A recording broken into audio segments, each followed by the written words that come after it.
Hello प्यारे बच्चों, नमस्कार। आज हम लोग पढ़ने वाले हैं क्लास 10 की फिजिक्स, क्लास 10 का विज्ञान, जिसमें हम आज आपको सारे इम्पोर्टेंट क्वेश्चन बताऊंगा जो आपके हर एक चैप्टर में इम्पोर्टेंट है। ठीक है, चाहे वो बायोलॉजी की बात हो या केमिस्ट्री की बात हो या फिजिक्स की बात हो, तो आपको क्लास 10 में जितने भी इम्पोर्टेंट क्वेश्चन हैं, हाँ सर हमें बता दीजिए कि क्या पढ़ना है क्या नहीं पढ़ना। इसलिए मैं आपको पहले से बता दे रहा हूँ। अभी अभी बोर्ड पेपर में कम से कम 8 से 9 महीने हैं, इसलिए मैं आपको पहले से बता दे रहा हूँ कि आपके लिए मैथ विज्ञान में क्या क्या इम्पोर्टेंट है। ठीक है, तो विज्ञान सारे इम्पोर्टेंट क्वेश्चन मैं आपको यहाँ पर बताने वाला हूँ, और इन क्वेश्चनों का आंसर भी मैं आपको अगले वीडियो में प्रोवाइड करूंगा। ठीक है, सबसे पहले हम देखेंगे क्वेश्चनों को बारी बारी से। तो देखिए, आपको विज्ञान में क्या है क्लास 10 में कि बायोलॉजी, फिजिक्स, केमिस्ट्री सब एक में दिया हुआ है, लेकिन आपको मैं अलग अलग बताऊंगा। मैं सबसे पहले आपको फिजिक्स के सारे क्वेश्चन बताने वाला हूँ, कौन से इंपॉर्टेंट है, कौन पढ़ना है, कौन सा नहीं पढ़ना। अगर आप ये सब क्वेश्चन अभी से तैयार करके रख लीजिए नोट्स बनाकर और पढ़ते रहिए, तो मैं गारंटी देता हूँ कि आपके 100 में से 90 नंबर कहीं नहीं जाएंगे। ये इंपॉर्टेंट क्वेश्चन जो हर साल, हर एक ईयर में, जब बात कर लो 18, 19, 20, 21, 22, 23, 24, 5-6 साल से यही क्वेश्चन रिपीटेड है। तो ऐसा भी होगा इस साल भी कि ये क्वेश्चन क्या होंगे, रिपीटेड होंगे। तो इसलिए आपको ये क्वेश्चन को जरूर तैयार कर लेना है। ठीक, आप अगर कुछ नहीं पढ़ना चाहते, बस जितना मैं बता रहा हूँ आज की क्लास में, आप बस उतना पढ़ लीजिए, आपके लिए ये बहुत हो जाएगा। ठीक, तो स्टार्ट करते हैं बिना समय गवाए हुए इस क्लास को। तो सबसे पहले हम बात करने वाले हैं कक्षा 10 विज्ञान। भौतिक विज्ञान में आपको 4 चैप्टर पढ़ने, केवल मात्र 4 चैप्टर पढ़ने हैं। सबसे पहला चैप्टर क्या है, प्रकाश परावर्तन अपवर्तन पढ़ना है। प्रकाश परावर्तन अपवर्तन पढ़ना है। फिर उसके बाद मानव नेत्र रंग विधता पढ़नी है। फिर उसके बाद विद्युत पढ़ना है। फिर विद्युत बल, विद्युत धारा से चुंबकीय क्षेत्र पढ़ना है। 4 चैप्टर आपको फिजिक्स में पढ़ने हैं, और आपके लिए बहुत बढ़िया ऑफर है, बहुत ही बढ़िया कंटेंट मैं आपके लिए लेकर आया हूँ। आप देख सकते हैं, हर एक पूरे जितने क्वेश्चन आपके लिए मोस्ट इम्पॉर्टेंट है वो मैं यहाँ पर आपको समझाने वाला हूँ। आइए देखते हैं आज की क्लास को। तो देखिए प्यारे बच्चों, क्या है आपका ये पहले चैप्टर की बात करें, प्रकाश परावर्तन एवं अपवर्तन, हम इसकी बात करने वाले हैं। तो इसमें आपको मोस्ट इम्पॉर्टेंट क्वेश्चन देखने को मिलेंगे। आप इसे लिख कर रख लीजिए, और आप पेपर देकर आइए, तब मिलाइएगा कि हाँ सर सही बात है कि ये नहीं सही। और जो आपको मैं क्या करूंगा, अगले वीडियो में आपको प्रोवाइड करूंगा 1 नंबर वाले क्वेश्चन, 2 नंबर वाले क्वेश्चन, 3 नंबर वाले, 4 नंबर वाले, 5 नंबर वाले, ऐसे क्वेश्चन मैं करा दूंगा। तो सारे क्वेश्चन मैच कर जाएंगे, कुछ पेपर बाहर से नहीं बनने वाला। ये क्लास देख लीजिएगा। उसके बाद जो मैं 1 नंबर, 2 नंबर, 3 नंबर, 4 नंबर वाले जो बनाऊंगा क्वेश्चन, आप उन्हें देख लीजिए। ये 2 क्लास देख कर जाइए और उन्हीं क्वेश्चन को अच्छे से पढ़ लीजिए। तो आपको मैं गारंटी लेता हूँ आपकी, अगर आप जितना मैं कह रहा हूँ उतना आप कर लेंगे, तो आपको 90% लाने से कोई नहीं रोक सकता क्लास 10th के बच्चों को। ठीक है, तो चलिए देखते हैं क्लास को। प्रकाश परावर्तन एवं अपवर्तन। तो देखिए कि पहला क्वेश्चन क्या आपके लिए मोस्ट इम्पोर्टेंट है कि उत्तल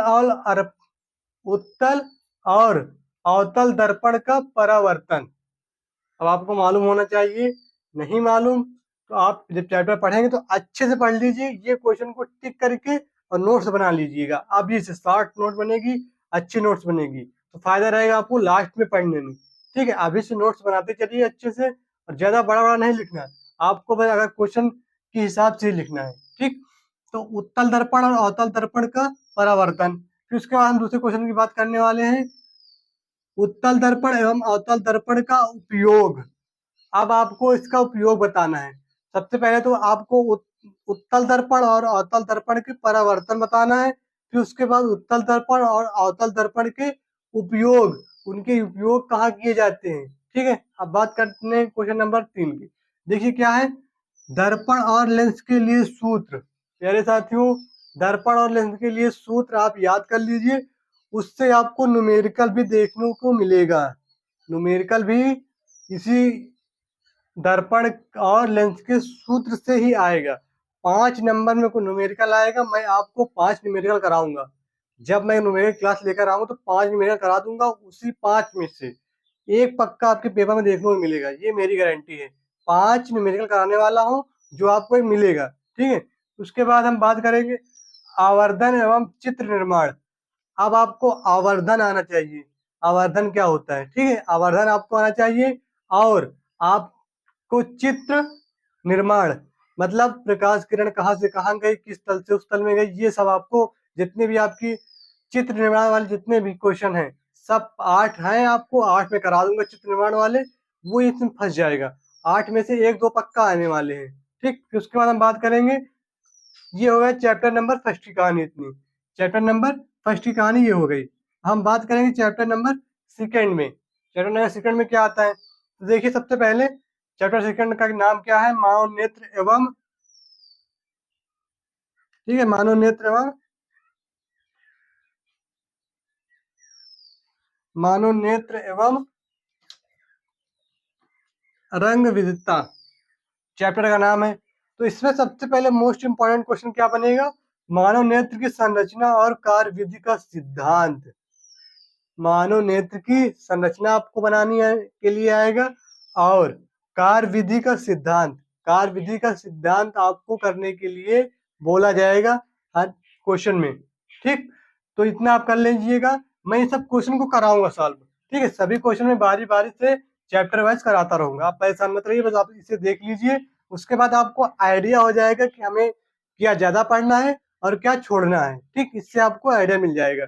तो देखिए ध्यान से, ये हो गया मानव नेत्र की संरचना और कार्य विधि, ये आपको करना है, ठीक। फिर उसके बाद नेत्र दोष, नेत्र दोष में आपको 3 टॉपिक दिए गए हैं, मायोपिया, हाइपर मेट्रोपिया, प्रेस बायोपिया, ठीक है। ये आपको 3 टॉपिक तैयार कर लेना, इसमें से आपको एक टॉपिक पक्का मिलेगा, 101% गारंटी है मेरी, इसमें तीनों में से एक क्वेश्चन आपके लिए पक्का मिलने वाला है। उसके बाद हम बात करते हैं प्रिज्म में प्रकाश का अपवर्तन।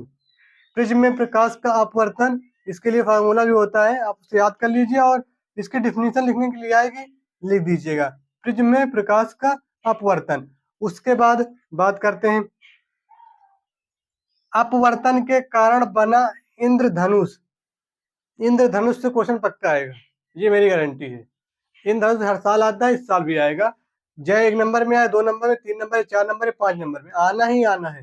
देखिए, अपवर्तन के कारण बना इंद्रधनुष, जो अपवर्तन के कारण इंद्रधनुष बनता है, उस पर आपको थ्योरी लिखनी रहेगी और चित्र आपको बनाना रहेगा, ठीक। प्रिज्म में प्रकाश का अपवर्तन, प्रिज्म में प्रकाश का अपवर्तन क्वेश्चन आएगा।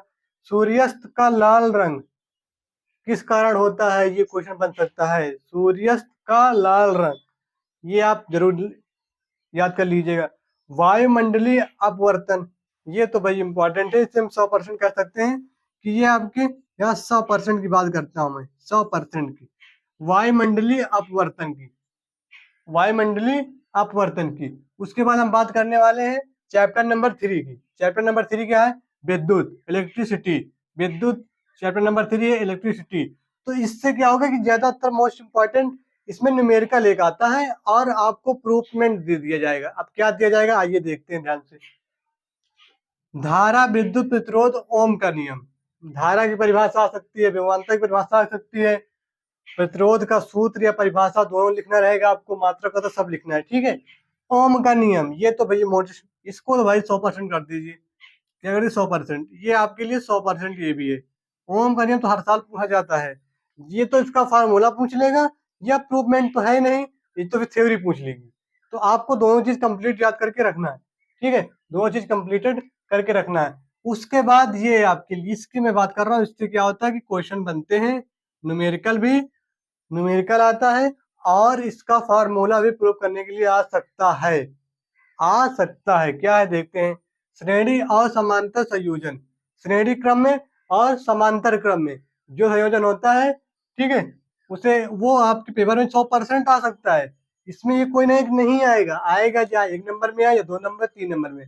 मैं यहाँ जितने क्वेश्चन लिखा हूँ पक्का आने हैं, चाहे 1 नंबर में आए या 5 नंबर में आए, लेकिन आएंगे जरूर, ये समझ लीजिए। तो आप इनसे रिलेटेड जितनी भी जानकारियां हैं आप प्राप्त कर लीजिए, और मैं आपको खुद ही प्रोवाइड कराऊंगा, हर एक टॉपिक का वीडियो बनाकर आपको दूंगा, ठीक है। तो बात करते हैं हम विद्युत शक्ति ऊर्जा का गणना, विद्युत शक्ति ऊर्जा की गणना करना। तो गणना करना भी आपको आ जाएगी, विद्युत शक्ति ऊर्जा की गणना, ठीक। फिर उसके बाद विद्युत परिपथ का चित्र, डायग्राम, इलेक्ट्रिसिटी का डायग्राम बनाना छोटा सा नॉर्मल सा होता है, मैं आपको बनाना सिखा दूंगा, लेकिन आप इससे रिलेटेड जितने भी पॉइंट हो सब याद कर लेंगे, जितनी थ्योरी याद करके चलेंगे। क्या है? विद्युत चुंबकीय क्षेत्र, विद्युत परिपथ का चित्र बनाना है। विद्युत चुंबकीय प्रभाव, इसकी डेफिनेशन होती है, आप याद करिए, कम से कम 5 पॉइंट याद करने से रिलेटेड। किससे? विद्युत चुंबकीय प्रभाव से 5 पॉइंट याद कर लीजिएगा, ठीक है। मैं खुद करा दूंगा, परेशान मत रहिए। चुंबकीय बल रेखाएं, चुंबकीय बल रेखाएं कम से कम 3 से 4 चुंबकीय बल रेखाएं आपको याद करके चलनी है, ठीक। हर एक क्वेश्चन को मैं सोल्यूशन दूंगा, आप परेशान मत रहिए। जितने क्वेश्चन मैं यहाँ कर फिजिक्स में जितने मैं यहाँ लिखा हूँ सबका सोल्यूशन आपको प्रोवाइड कराऊंगा जल्द ही। तो देखिए, अब उसके बाद चैप्टर नंबर 4 की बात करते हैं, विद्युत धारा से चुंबकीय क्षेत्र।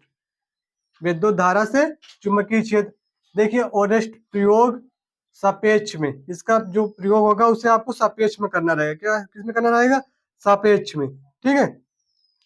विद्युत मोटर और जनरेटर का कार्य विधि वर्णन कीजिए, ये आपके लिए ये क्वेश्चन है इंपॉर्टेंट। इससे तो क्वेश्चन बनने ही बनने हैं, बनेंगे सबसे क्वेश्चन, लेकिन ये आपके लिए बहुत ज्यादा, मतलब एक तरह से आना ही आना है, उसमें कोई दो राय नहीं।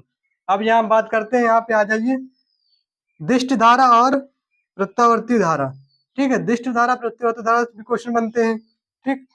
दिष्ट धारा और प्रत्यावर्ती धारा से भी क्वेश्चन बनते हैं, इसे आप 100% कर लीजिए, इसे क्वेश्चन बनेगा। घरेलू परिपथ, भाई बहुत इंपॉर्टेंट, घरेलू परिपथ तो आपके लिए मोस्ट इंपॉर्टेंट टॉपिक है, आप इसे छोड़कर जा ही नहीं सकते, गए तो फिर नंबर कट जाए, ठीक। तो मैंने आज की क्लास में जितने आपको इम्पोर्टेंट टॉपिक बताए हैं, सब ये आपके लिए वेरी वेरी इंपॉर्टेंट टॉपिक होंगे। आप इस क्लास को अभी देख लीजिए, इनका आंसर लिख लीजिए और पेपर दीजिएगा। पेपर देने के बाद फिर मैच कराइएगा क्वेश्चन, कि कितने क्वेश्चन मिले हैं कितने नहीं मिले, ठीक। तो आज की क्लास को यहीं एंड करते हैं, फिर मिलेंगे हम। अब हम बात करेंगे बायोलॉजी की, ठीक, बायोलॉजी की मिलेंगी। आज की क्लास यहीं एंड करते हैं, फिर मिलेंगे नेक्स्ट वीडियो में। जब तक के लिए धन्यवाद। जय हिंद, जय भारत।